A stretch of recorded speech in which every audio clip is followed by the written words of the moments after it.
If you're standing at a crossroad between fixed and variable rate mortgages, trying to guess which rate will be lower and what the rates will be in the next coming years, you might be asking the wrong question. Most investors treat this decision like a math problem. They pull out a calculator, they read the forecast, and they try to predict where the future is headed. Now, don't get me wrong, because smart investors always need to know the direction of the winds. You have to understand the trends, but also you have to accept the fact that the wind can change overnight, or it can stop blowing altogether. The smartest investors I work with don't make the rate decisions solely based on forecasts. They ask a completely different question, one that focuses less on predictions and more on portfolio sustainability.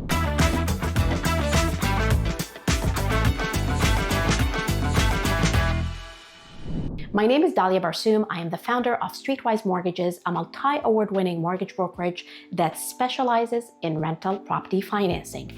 Welcome to the Streetwise 10, and today I am answering question number 6, which is a common question about whether you should take a fixed or a variable rate mortgage on your rental property.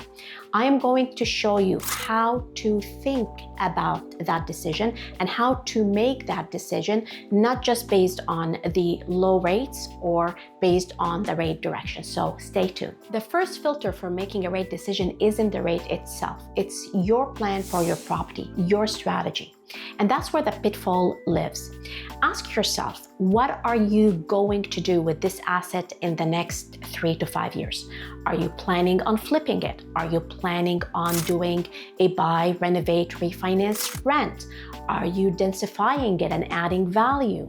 Or are you thinking of selling this at some point before the end of the term? If you take a fixed rate mortgage and you try to sell or refinance before the end of the term, you will trigger what's called an interest rate differential penalty. And this penalty can be tens of thousands of dollars. So if you're putting more weight on flexibility and keeping your options open for a future sale or a future refinance, then a variable rate mortgage is recommended. Why? Because the penalty is going to be capped at just 3 months interest penalty, and that gives you a cheaper exit strategy and reduces your cost. Now, if you're doing a refinance and you're planning on keeping the property for the long run, you may want to go with a variable rate to keep your options open and then consider locking in for the long term if you are going to keep that asset for the next 3 or 5 years. And you got to be careful about the term that you take as well to make sure that it's aligned with your plan and is aligned with your strategy for the property. Now, I hear some of you thinking, but Dalia, I don't need to break my mortgage to access equity down the road. I'll just go back to my current lender and ask for a top-up if I need money. And this is the top-up myth, and it catches investors off guard many times. I've seen it. Here's the reality. Just because you are in with a particular lender on a 5-year fixed term mortgage, there is no guarantee that they will give you more money at a later point down the road. A top-up is actually a brand new mortgage application. You have to requalify based on their lending guidelines at that specific point in time.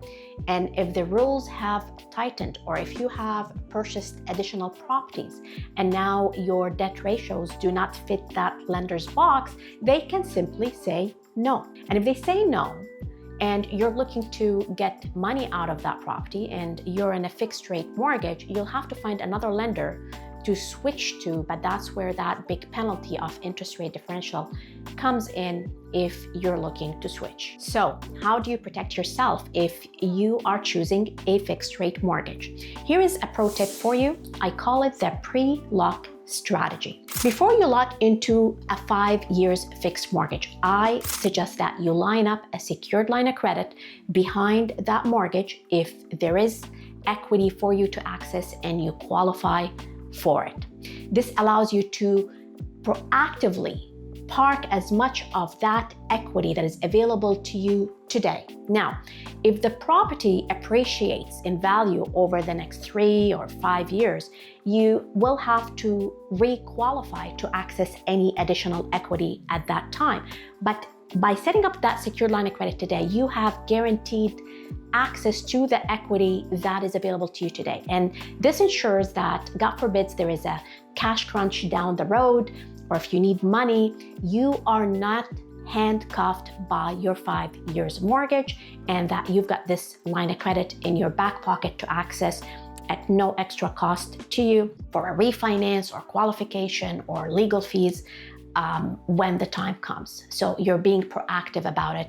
Highly recommend that you do so before just locking into a 5 years fixed. The third filter is one that most rookies miss, and it's called the portfolio level exposure. You need to make your rate decision beyond the one property at a time. You need to look at your portfolio holistically. So let's say you have 5 rental properties and they are all on variable rates. If the Bank of Canada raises the rates, can your portfolio withstand that shock across every single property, or will you be cash flow negative everywhere? This is where choosing to lock in on a fixed rate strategically comes in. Sometimes we advise clients to take a fixed rate on one or more properties, specifically ones where they've stabilized the income and they're planning on holding onto that asset for the long term. We don't do this necessarily because the fixed rate is cheaper today, but we do this because it acts as a hedge, as a stabilizer. Because by locking in on a fixed rate on stabilized assets, the overall interest rate exposure on your portfolio goes down, and when the rates go up and a portion of your portfolio is locked in, your cash flow is not impacted and you're standing on solid grounds. Let's talk about the fourth factor that would impact your rate decision choice. If you decide to go with a variable rate mortgage, you must understand the type of product that you're signing up for. Here in Canada, not all variable rates are created equal. There are 2 types. The first one is the adjustable rate mortgage, and the second one is the variable rate mortgage. With the adjustable rate mortgage, when the Bank of Canada raises the interest rates, your monthly payment goes up immediately. This obviously would hurt your cash flow, but your amortization stays the same. The life of the mortgage stays the same. With a variable rate mortgage, when the Bank of Canada raises the interest rates, your monthly payment will stay the same, and that obviously sounds great, but there is a catch. What happens is that less of your monthly payment would go towards paying down the principal of the mortgage and more would go towards paying the interest. And if the rates go up high enough, that would trigger something called the trigger point, where the majority of the payment is going towards an interest payment and is not even paying down the principal of the mortgage. So what happens is that at the end of the term, when that mortgage is up for renewal, you end up facing either a payment shock, or you'll have to come up with a lump sum of cash to bring that mortgage balance down and to get the amortization back in line. If you're a real estate investor who's looking for flexibility but is concerned about the future, there is a way to hold that stick in the middle. Some lenders offer a mortgage product called a hybrid mortgage, where you can essentially slice and dice your mortgage. You can say, I want one component to be under a fixed rate,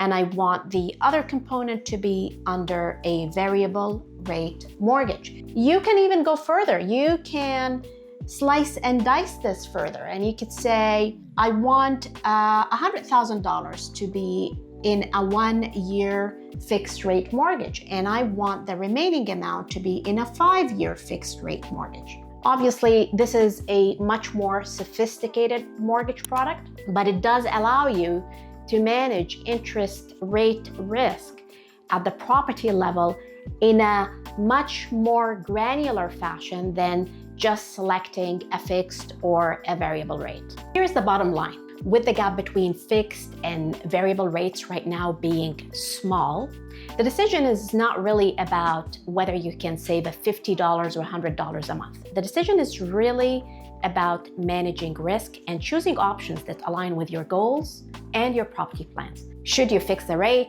Should you float it? Should you slice it? Whether you are looking to buy a new rental property or you've got renewals on your rental properties coming up and you're looking for guidance, our team at Streetwise Mortgages can help you make an informed decision, not just at the property level, but at a portfolio level.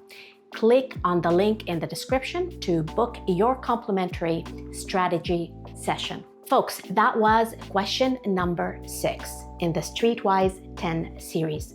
Make sure you subscribe to the channel, like the video if you found value in it, share it with another investor to be of service, and watch for my next video, question number 7, which is, what is the best way to consolidate debts? Should you refinance your mortgage? Should you take a line of credit? Should you go with a second mortgage? And what are the pitfalls to watch for? That is what I'm going to answer in the next video.